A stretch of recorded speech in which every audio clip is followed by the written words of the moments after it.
Because there's nothing running through them. No.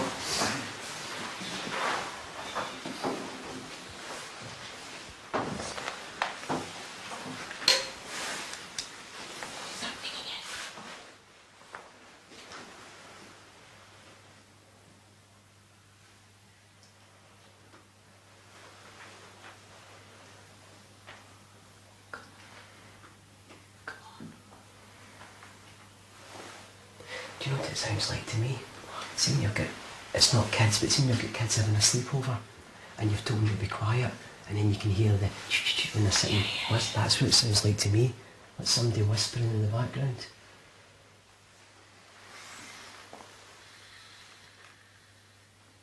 Whoa, I can see something down there. Where? It goes straight past the little window. What went past the window? I don't know, it's definitely, I can see the reflection.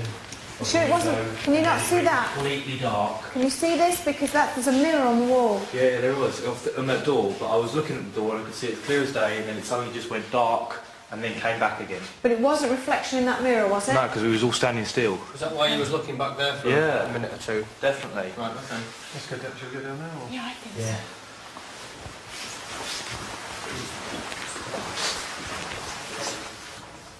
Noise, apparitions, and our journey has only just begun. More from Yvette Fielding and the team on Most Haunted Live after this. Keep watching.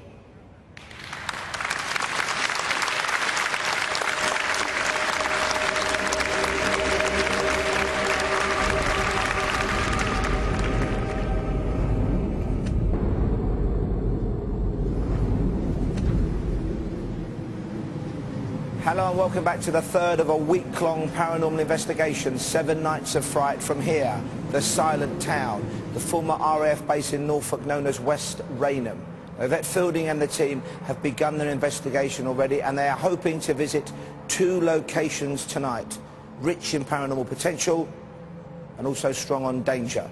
Let's take a look at what might be in store for Yvette and the team at both of tonight's locations.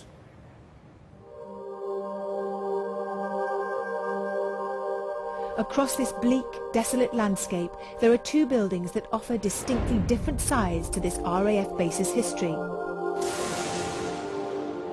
Once a refuge, a peaceful sanctuary amidst the brutality and chaos of war. The Church of St. Michael and St. George was built by the servicemen and women based at the site who sought solace during difficult times. Sadly, the church is now a hollowed-out shell, but its eerie calmness as a centre of spirituality makes it amongst the most promising sites for the team to encounter paranormal activity. What souls still remain here, and do they still cry out for help now, decades later? Just across the road stands a structure that offers a completely different side to military life. The Guards building was effectively the base's police headquarters, dealing with serious crimes committed by resident airmen. Did tensions run high here as servicemen restrained their colleagues? And could these heightened emotions have led to the stories of paranormal occurrences throughout these quarters, specifically here in the dark and suffocating old cell? One particularly troubled spirit associated with a fatally tragic brawl is said to still be contained within these 4 walls. And it is possible that this potentially malevolent character could prove troublesome and perhaps even dangerous for the Most Haunted team tonight.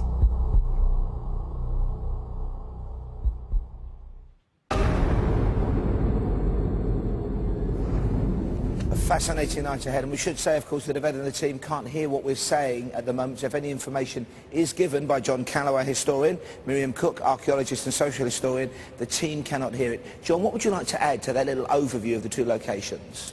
Well, I think what we're getting day on day now is a really in-depth picture of the different ways the site has been used, from its agricultural beginnings into an Air Force base, and that change in the land and the land usage. And we think all the time about the countryside as being a very, well, a rural area, a peaceful area. Everybody wants to retire there, somewhere like Ambridge. But the countryside, in historical terms, has always been a place of conflict. You know, kettles boil, classes struggle. And the poverty, the endemic poverty of the 19th century, gave rise in this area to the crucible of the swing riots. Before then, I think, as Miriam's been looking into, you get very, very different belief systems back in prehistory from the Christian ethic that we all know from school. Yeah, well, I mean, we have a bit of information about the ritual and belief systems of prehistory. We kind of almost try and cobble it together from a very confused amount of evidence that we have.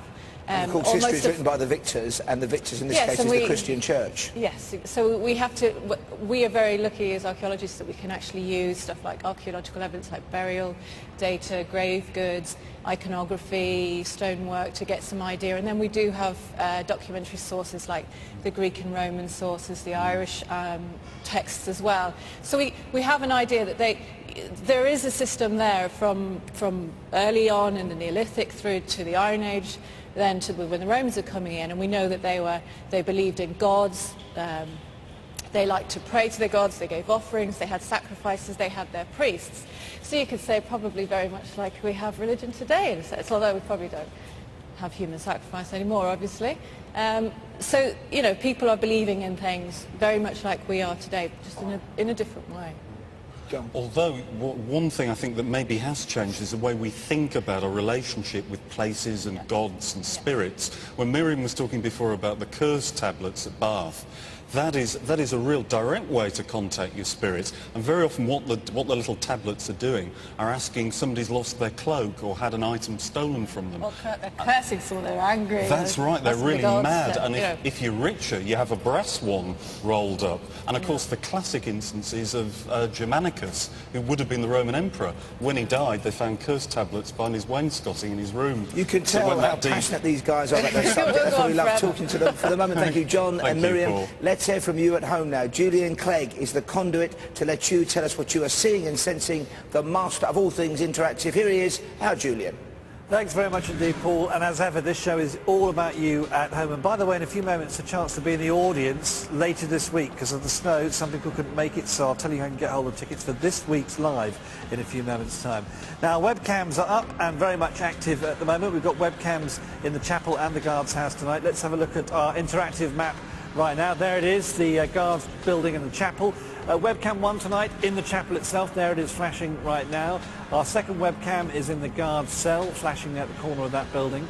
Webcam 3 is in the guard's office, and webcam 4 tonight is in the guard's bathroom. Those are the 4 webcams. Let's have a look at them right now. Do bear in mind some of the team will be preparing on some of those webcams. Webcam 1 first up in the chapel. Already I heard a female voice singing clearly on webcam 1 at 8:06, says Tom from Leeds. Love the time reference, by the way, that's very interesting. Also Connor from Cromer says there are 2 men sitting on the chairs whilst the team was setting up in there. They were dressed in priests' robes. Very good sighting there, Connor in Cromer, thank you for that. Moving on to webcam 2, the guard's cell. There it is. Lucy from Hereford says I can see a faint figure of a person curled up in a ball on the bed on that webcam. And Maura from Elgin up there in Scotland, very cold up there at the moment, by the way. There's a figure of a man sitting crouched on the bed.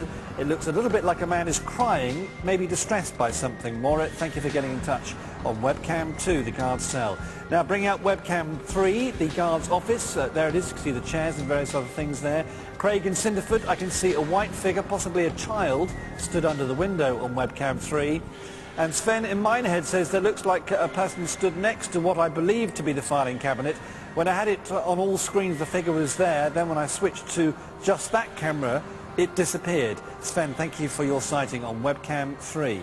And then webcam 4, the guard's bathroom. There it is. And Damien and Louise from Southampton, good evening you two. We heard the sound of someone washing their hands in the sink. You can see the team, Carl and Stuart, preparing there at the moment. And Wayne from Mansfield said I can hear water dripping on camera 4. Thank you very much indeed for those sightings. Keep them coming. This is how you get in touch if you think you've seen something, or you've experienced some event maybe at home, or you witnessed something whilst the show is live on air. You text your messages, text the word screen in a space, and then your message to 80889. The text costs 50p plus 1 standard rate message. You must be over 18 to get in touch, by the way, and please get permission before you do that, and we'll pass on the messages a little bit later on. And then moving on, our competition.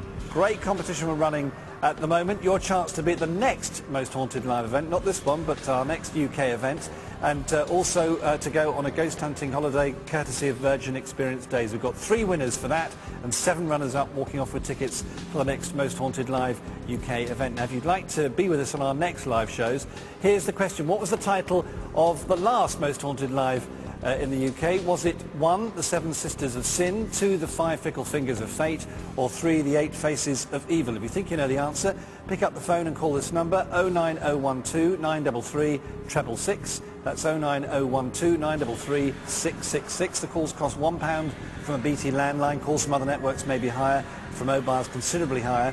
You must be over 18 to get involved in the competition. Get the bill payer's permission before calling, and the entries close on Sunday the 24th of November. Entries made after the closing time will not be counted but may still be charged, and you cannot enter if you're from the Republic of Ireland. Now, if you go to our website, mosthauntedlive.net, there's also a chance to pick up some tickets for this week's event. And